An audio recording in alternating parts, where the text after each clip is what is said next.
नमस्कार, आप देख रहे हैं इंडिया वॉइस और मैं हूं आपके साथ पुष्पेंद्र चौधरी। देवभूमि समाचार में आपका स्वागत है। बुलेटिन की शुरुआत करेंगे। देहरादून में राज्य निर्वाचन आयोग ने पंचायत चुनाव के पहले चरण के लिए चुनाव चिन्ह बांटने की प्रक्रिया शुरू कर दी है।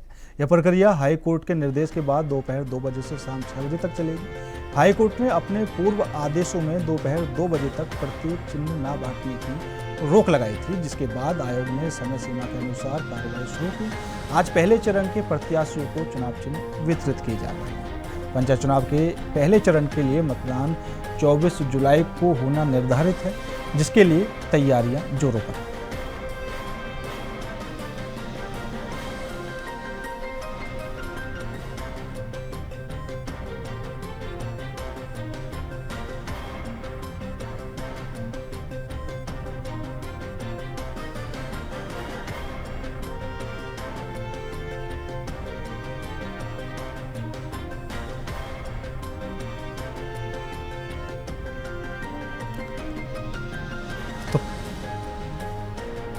और इसी खबर पर ज्यादा जानकारी के लिए हमारे संवाददाता अभय केंतुरा हमारे साथ जुड़ चुके हैं। अभय, जिस तरीके से पंचायत चुनाव को लेकर उत्तराखंड में सियासी घमासान मचा हुआ है और अब पहले चरण के लिए जो चुनाव चिन्ह है वो वितरित किए जाएंगे, क्या कुछ ताजा जानकारी है?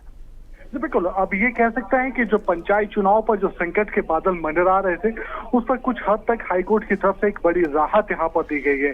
हाईकोर्ट की तरफ से पूरा निर्णय लेने के लिए अब ये कह सकते हैं कि राज्य निर्वाचन आयोग को यहाँ पर कह दिया गया है। हाईकोर्ट ने अपने आदेश में साफ तौर पर कहा है कि उनकी तरफ से चुनाव रोकने को लेकर कोई भी आदेश यहाँ पर नहीं दिया गया था। हाँ, इतना जरूर कहा गया था कि जो 11 जून का जो आदेश उस समय निकले थे, उसको रोकने का काम यहाँ पर किया गया था। लेकिन चुनाव को आगे बढ़ाना है, चुनाव को पेंडिंग रखना है या चुनाव को संचालित करना है, इसको लेकर निर्णय राज्य निर्वाचन आयोग को यहाँ पर लेना है। उसके लिए पूरी तरीके से राज्य निर्वाचन आयोग को यहाँ पर कह दिया गया। जिस प्रकार से इस समय कह सकते हैं कि पंचायत चुनाव को लेकर लगातार जो दाखिल हो रही है या लगातार जो नियमों के हवाले यहाँ पर दिए जा रहे हैं, उससे एक बात निकल कर सामने आ रही है कि पंचायती राज विभाग की तरफ से इस पंचायत चुनाव को कराने में जल्दबाजी यहाँ पर की गई। जिन नियमों को लेकर पूरा काम यहाँ पर किया जाना था, उन नियमों की अनदेखी यहाँ पर की गई और यही वजह रही कि अब इन सब चीजों को लेकर ये नहीं छोटी छोटी कमियों को एक पीआईएल के रूप में दाखिल करने का काम विभिन्न लोगों की तरफ यहाँ पर किया जा रहा है, जिसको लेकर हाईकोर्ट काफी गंभीर नजर आ रहा है। लेकिन इतना जरूर कहा जा सकता है कि आज के हाईकोर्ट की तरफ से जो आज का जो फैसला यहाँ पर दिया गया, उसके बाद प्रदेश में जो पंचायत चुनाव की जो प्रक्रिया थी वो विधिवत रूप से शुरू हो गई है। जिस प्रथम चरण के चुनाव के लिए जो चुनाव के जो सिंबल आज वितरित किए जाने थे, जिस पर हाईकोर्ट ने 2 बजे तक रोक लगाई थी, उसको अब 2 बजे के बाद से शुरू कर दिया गया। शाम आज 6 बजे तक चुनाव चिन्ह यहाँ पर दिए जाएंगे। प्रथम चरण के लिए जो मतदान यहाँ पर होगा, जिन जिन क्षेत्रों में वहां के जो प्रत्याशी उनके लिए चुनाव चिन्ह आज आवंटित किए जाएंगे। लेकिन अभी भी ये कह सकते हैं कि हाईकोर्ट ने जो पीएल दाखिल करने वाले या जो नाराज जो लोग होंगे, जिनकी तरफ से नियमों का उल्लंघन करने की बात कही जा रही, उनको इन सब चीजों पर पीएल दाखिल करने के या अपनी बात रखने के लिए कोर्ट के पास जाने के लिए साफ तौर पर छूट यहाँ पर दी गई है। तो ऐसा में समझा जा सकता है कि जो लगातार अभी तक की जो प्रक्रिया यहाँ पर चली है, उसमें विभागीय लापरवाहियां खुलकर सामने आई है, जिस पर समय में ये कह सकते हैं कि उन कमियों को दूर करने के लिए काम किया जाना चाहिए। और अगर ऐसा नहीं है तो फिर सीधे तौर पर समझा जा सकता है कि सरकार को ऐसे अधिकारियों के खिलाफ कड़ी कार्रवाई यहाँ पर करनी चाहिए। जी बिल्कुल अभय, क्योंकि सभी पार्टियां तो जोर शोर से लगी हुई हैं, लेकिन जिस तरीके से पंचायत चुनाव को लेकर बादल मंडराए हुए हैं, क्योंकि शुरू में दिखाई दिया आरक्षण विवाद, उसको लेकर भी याचिकाकर्ताओं ने याचिका दायर की। उसके बाद अब जो शहरी और ग्राम लिस्ट में दोनों तरफ नाम आ रहे थे, इसको लेकर भी याचिका दायर की। तो अभी याचिकाकर्ताओं की क्या कुछ कार्रवाई चल रही है? क्योंकि हाईकोर्ट ने तो अपनी तरफ से साबित कर दिया है कि वो चुनाव टालने के पक्ष में बिल्कुल नहीं है। देखिए, हाईकोर्ट ने जिस तरीके का निर्णय यहाँ पर दिया है, ये सीधे तौर पर उस निर्णय की सराहना यहाँ पर की जानी चाहिए। क्योंकि जिस चुनावी प्रक्रिया को बीच में रोकने की बात यहाँ पर कही जा रही थी, वो सीधे तौर पर यह कह सकता था कि राज्य में पंचायत चुनाव के जो खर्च है, उस खर्च को और बढ़ाने वाला यहाँ पर हो सकता था। क्योंकि प्रक्रिया शुरू हो चुकी थी, उस प्रक्रिया को बीच में रोक देना, उसे आगे लंबित कर बढ़ाना, ये सीधे तौर पर दोनों ही लोग जो चुनाव लड़ रहे हैं उन व्यक्तियों के लिए भी और राज्य सरकार या राज्य निर्वाचन आयोग के जो चुनाव की जो टीम है उनके लिए भी बड़ी जटिल प्रक्रिया यहाँ पर हो जाती, लंबी प्रक्रिया यहाँ पर हो जाती। लेकिन इतना जरूर कहा जा सकता है कि प्रथम चरण के चुनाव के लिए तो आज से सिंबल आवंटित होने शुरू हो चुके हैं, लेकिन इतना जरूर कह सकते हैं कि जिस तरीके की कमियां अब तक निकल कर आई है, चाहे आपके नियमों की अनदेखी होना हो, वोटर लिस्ट के लेकर कार्रवाई पूरी तरीके से सही तरीके की कार्रवाई यहाँ पर ना होना हो, उस पर अभी भी ये कह सकते हैं कि जो याचिका जो करता है वो इन सब चीजों को लेकर आगामी दिनों में ये कह सकते हैं कि सुप्रीम कोर्ट जाने की तैयारी करने की बात यहाँ पर कर रहे हैं। क्योंकि जिस तरीके से केंद्रीय चुनाव आयोग की तरफ से डबल यानी एक व्यक्ति का दो जगह वोटर लिस्ट में नाम होना एक आपराधिक मामला का लेकर के बात कही गई थी, उसका सही तरीके से यहाँ पर पालन नहीं हो पा रहा है। और पंचायत चुनाव में जिस तरीके से उस नियमों की अनदेखी यहाँ पर हो रही है, तो ऐसे में समझा जा सकता है कि अगर अभी भी सही तरीके से कार्रवाई नहीं हुई, नियमों को सही तरीके से अपनाने का काम यहाँ पर नहीं किया गया, तो फिर आने वाले दिनों में कई और PIL दाखिल होने का काम हाईकोर्ट में इन याचिकाकर्ताओं की तरफ से किया जाएगा। फिर सरकार के लिए भी और निर्वाचन आयोग के लिए भी, दोनों के लिए बड़ी चिंता का विषय बनता हुआ नजर आएगा। जी बिल्कुल अभय, और अगर कहा जाए क्योंकि जिस तरीके से फिलहाल फैसला आया है तो उसमें भी थोड़ा सा वो क्लियरिफिकेशन देखने को नहीं मिल रहा है, क्योंकि जिस तरीके से एक तरफ हाईकोर्ट की तरफ से ये भी कहा जा रहा है कि किसी को, क्योंकि ये एक संवैधानिक अधिकार है, कोई भी अपना वोट दे सकता है और किसी को वोट डालने से वंचित नहीं रहा जा सकता, लेकिन दूसरी तरफ ये भी बात कही जा रही है कि एक व्यक्ति एक ही जगह से वोट कर सकता है।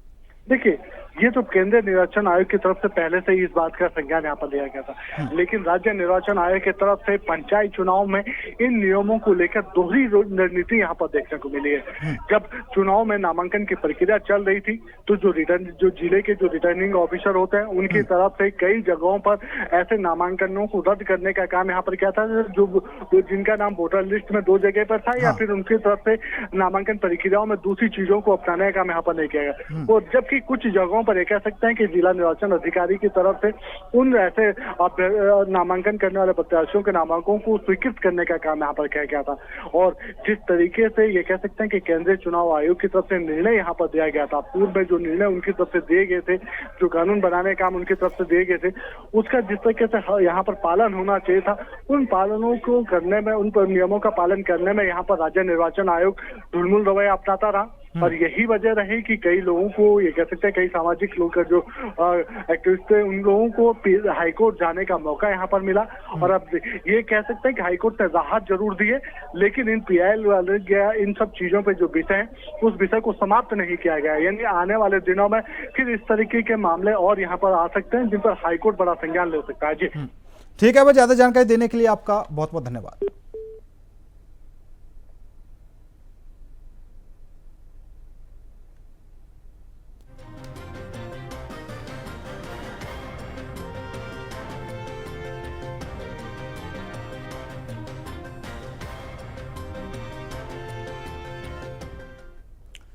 उत्तराखंड बीजेपी के प्रदेश अध्यक्ष महेंद्र भट्ट ने पंचायत चुनाव को लेकर कहा है कि हाईकोर्ट का निर्णय हमें स्वीकार है। वहीं पंचायत चुनाव, कांवड़ यात्रा और कालनेमी जैसे अहम विषयों पर बीजेपी के प्रदेश अध्यक्ष महेंद्र भट्ट से बातचीत की हमारे संवाददाता हितेश त्यागी ने। देखिए खास रिपोर्ट। भाजपा के प्रदेश अध्यक्ष महेंद्र भट्ट हमारे साथ मौजूद हैं। लगातार पंचायत चुनाव की तैयारियां भारतीय जनता पार्टी संगठन कर रही है। भाई साहब, किस तरीके से देखते हैं पंचायत चुनाव लगातार संगठन तैयारी में है और एक बार फिर हाई कोर्ट लगातार? ये देखिए, हम लोग पंचायत चुनाव की पूरी तैयारी में, और हमने अपने जिला स्तरीय जो दौरे भी तय कर दिए हैं।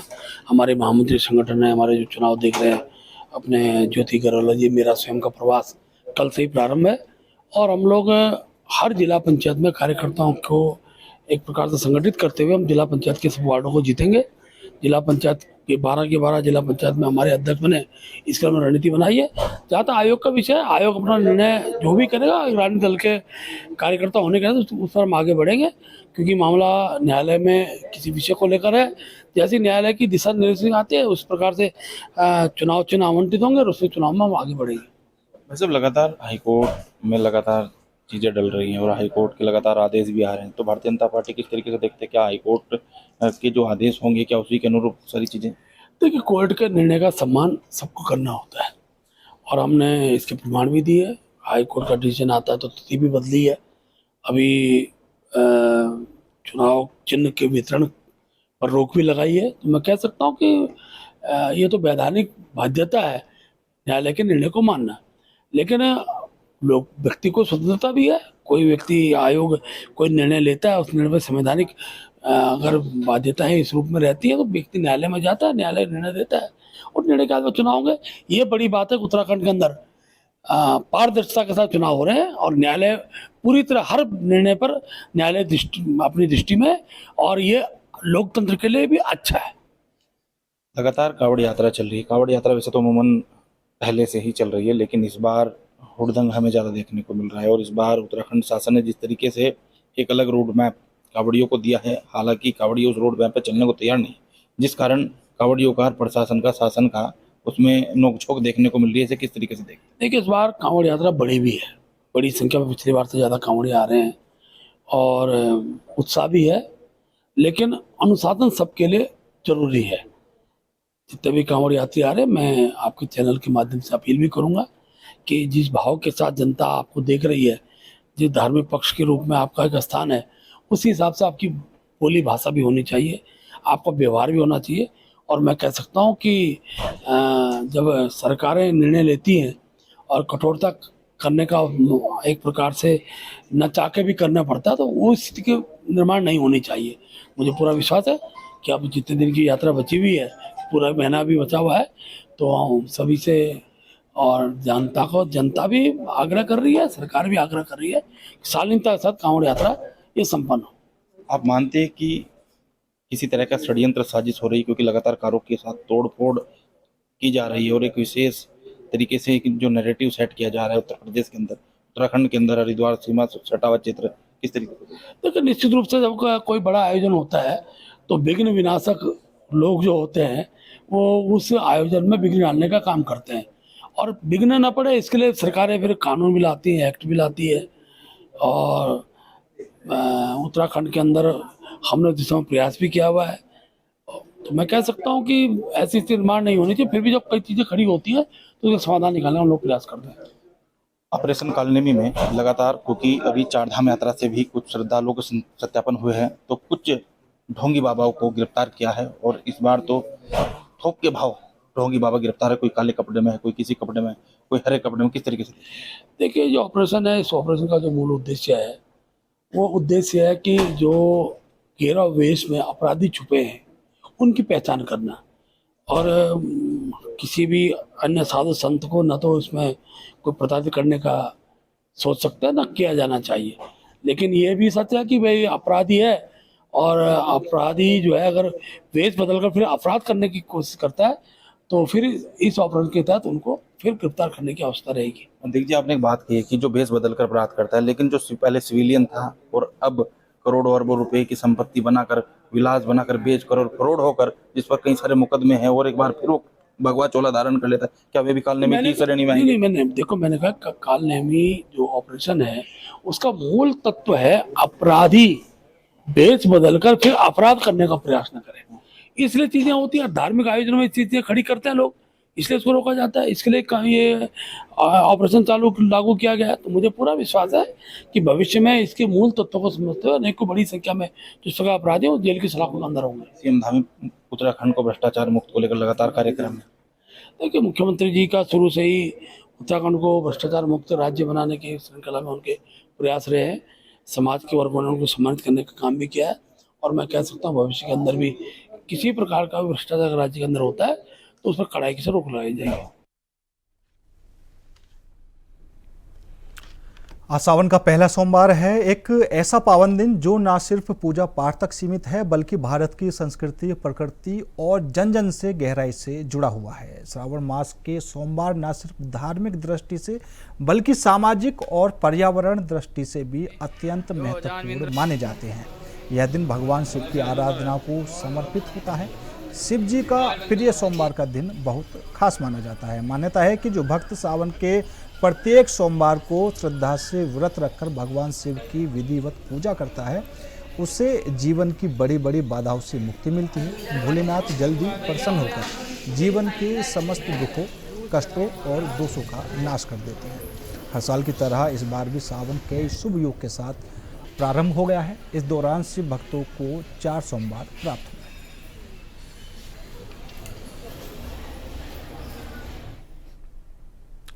खबर देहरादून से है, जहां पास के टपकेश्वर महादेव मंदिर में भक्तों की लंबी कतार लगी हुई है। सावन के पहले सोमवार में जल चढ़ाने को लेकर भक्तों में भारी उत्साह देखने को मिल रहा है।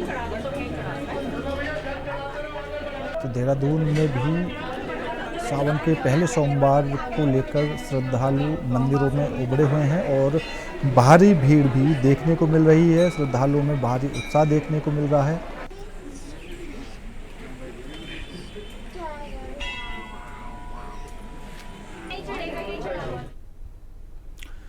खबर रुड़की से है, जहां डीजे बजाने को लेकर एसएसपी हरिद्वार ने साफ साफ गाइडलाइन जारी की है, जिसमें डीजे संचालक के द्वारा उल्लंघन करने पर कड़ी कार्रवाई होगी।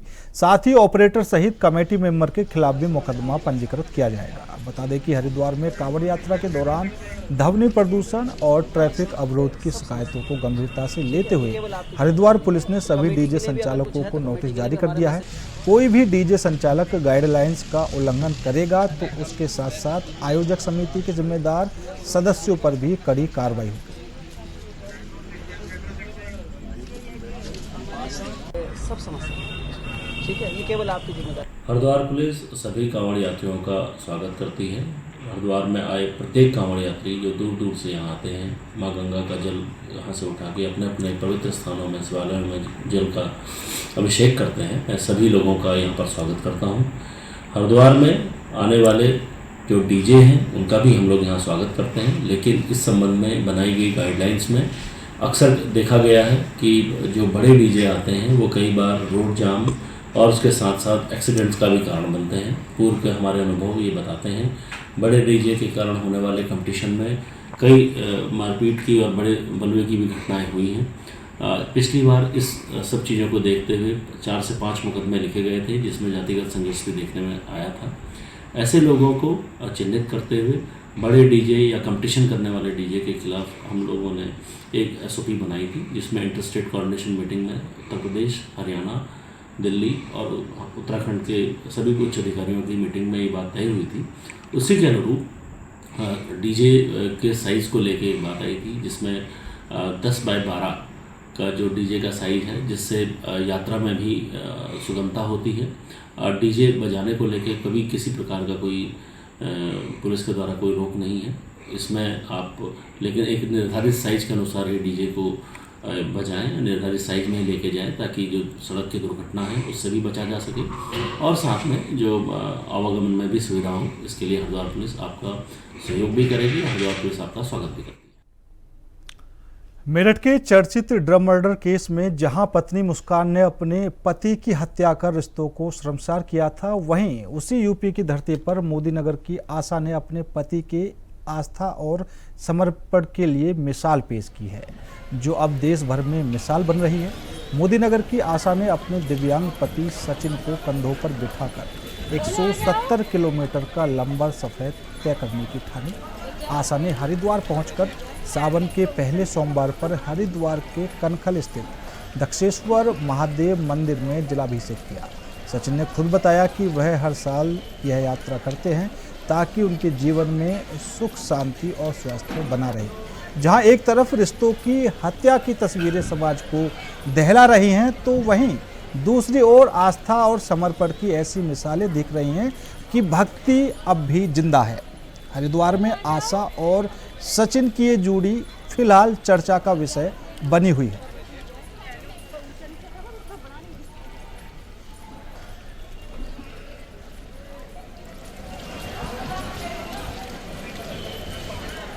हाँ, ये है कि हर की पैड़ी से बाबा खुशहालनाथ के मंदिर पे कंधे पे बैठा के ले जाने का इरादा पूरा पक्का बना रखा है।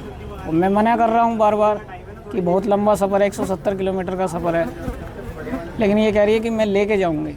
अभी तो सफ़र हम हर की पैड़ी से स्टार्ट करेंगे, क्योंकि आधे तक मैं हर की पैड़ी से आ गई। ये बोले चलो वहाँ भी चलते हैं, तो हम इधर जल चढ़ाने के लिए आ गए। अब फिर से हर की पैड़ी से ही हमें जल उठाना है, फिर वहाँ से हमें अपने घर के लिए निकलना है।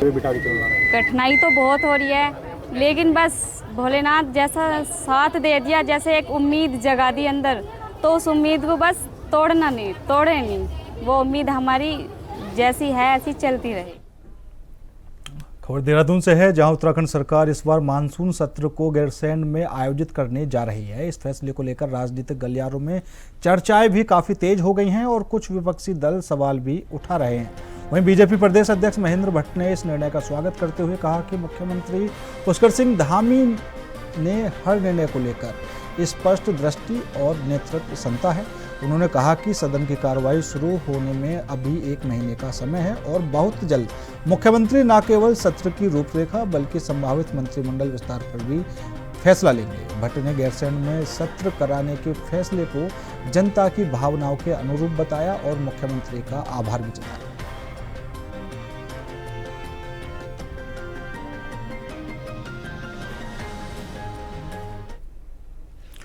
उत्तराखंड सरकार द्वारा हाल ही में शुरू किए गए ऑपरेशन कालनेमी को लेकर बीजेपी सरकार ने साफ किया है कि यह कार्रवाई धर्म विरोधी तत्वों के खिलाफ है जो धार्मिक वेशभूषा की आड़ में सामाजिक सौहार्द बिगाड़ने का प्रयास कर रहे हैं।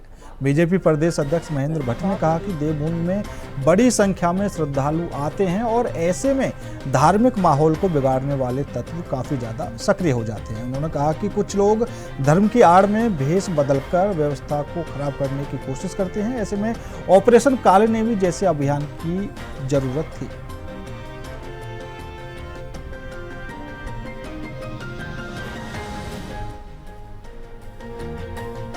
प्रभावशाली, देखिए ऑपरेशन कालनेमी एक बहुत प्रभावशाली एक ऑपरेशन लेकर मुख्यमंत्री जी आए हैं। पूरे देश में इसकी चर्चा है और हम जानते हैं कि देवभूमि के अंदर बड़ी संख्या में जब कांवड़ी आते हैं या इसके बाद हमारे यहाँ कुंभ का महाकुंभ होने वाला है, तो कुछ लोग होते हैं जो धर्म की आड़ में भेष बदलकर इस प्रकार की स्थिति निर्माण करते हैं कि उन व्यवस्था को खराब किया जाए।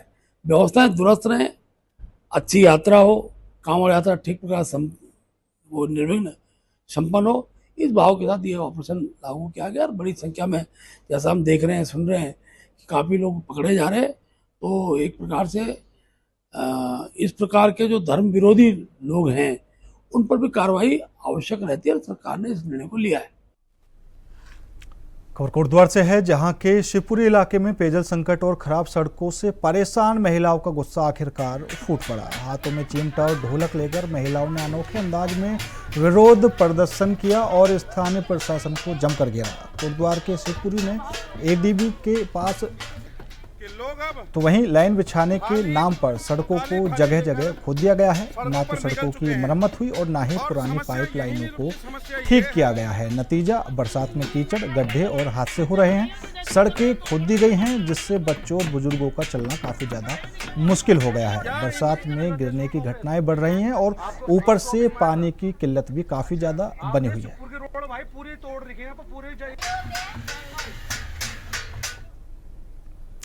खबर देहरादून से है, जहां पंचायत चुनाव को लेकर हाईकोर्ट ने ऐसे प्रत्याशियों के पंचायत चुनाव लड़ने पर रोक लगा दी है जिनके नाम स्थानीय नगर निकाय और ग्राम पंचायत दोनों जगहों की मतदाता सूचियों में दर्ज है। ऐसे में कांग्रेस पार्टी मांग कर रही है कि सरकार को यह पंचायत चुनाव स्थगित कर देने चाहिए। कांग्रेस के प्रदेश मीडिया प्रभारी राजीव मेहर्षि ने कहा कि कांग्रेस पार्टी शुरू से ही कह रही है कि वोटर लिस्ट में भारी अनियमितता है। वहीं कांग्रेस समर्थित कैंडिडेट के नॉमिनेशन रद्द किए जा रहे हैं। हाई कोर्ट ने जो समय समय पर कांग्रेस पार्टी मांग उठा रही थी, हम लोग कह रहे थे लगातार, निरंतर हमारे सभी प्रवक्ता और हमारे सभी वरिष्ठ नेता इस बात को कह रहे थे कि भारी अनियमितताएं जो हैं वोटर लिस्ट में हैं और तमाम तरीके के जो निरस्तीकरण का जो कार्य चल रहा है कांग्रेस समर्थित कैंडिडेट्स का, वो भी चल रहा है। राज्य चुनाव आयोग ठीक से काम नहीं कर रहा है, घपले से काम कर रहा है, जबकि राज्य चुनाव आयोग का ये कि उनकी जिम्मेदारी बनती है, उनकी जिम्मेदारी ये बनती है कि आप निष्पक्ष तरीके से और विवाद रहित इस चुनाव को कराएं। लेकिन कहीं ना कहीं राज्य चुनाव आयोग जो है इसमें असफल था और ये हाई कोर्ट ने बता भी दिया है। आपने देखा होगा कि तमाम टेढ़ी, चमोली, उत्तरकाशी, तमाम ऐसी जगह जो कैंडिडेट्स जो एलिजिबल थे राज्य चुनाव आयोग की गाइडलाइंस के हिसाब से, उनके भी निरस्तीकरण किए गए। खबर रुड़की से है, जहां स्थानीय लोगों ने झबरेड़ा विधायक, हरिद्वार सांसद और रुड़की नगर निगम के मेयर के खिलाफ मोर्चा खोलते हुए प्रदर्शन किया। गुस्साए लोगों ने नगर निगम अधिकारियों और मेयर के खिलाफ मुर्दाबाद के नारे लगाए और चेतावनी दी कि अगर उनकी गली में जबरन नाला खोला गया तो बड़ा आंदोलन करेंगे। प्रदर्शनकारियों का आरोप है कि सड़क किनारे से नाला निकालकर उनका पानी जबरन आगे भेजा जा रहा है, जिससे उनके घरों में जल भराव और गंदगी की समस्या खड़ी हो गई है। स्थानीय लोगों की मांग है कि यदि वाकई काम करना है तो पहले सरकारी पैसे की बचत करें और फिर ईमानदारी से जमीन पर योजना उतारें, नहीं तो आने वाले दिनों में विरोध और भी ज्यादा तेज हो सकता है। नगर निगम प्रशासन मुर्दाबाद। फिलहाल मेरे साथ इस बुलेटिन में इतना ही। बाकी देश और दुनिया की तमाम खबरों के लिए देखते रहिए इंडिया वॉइस।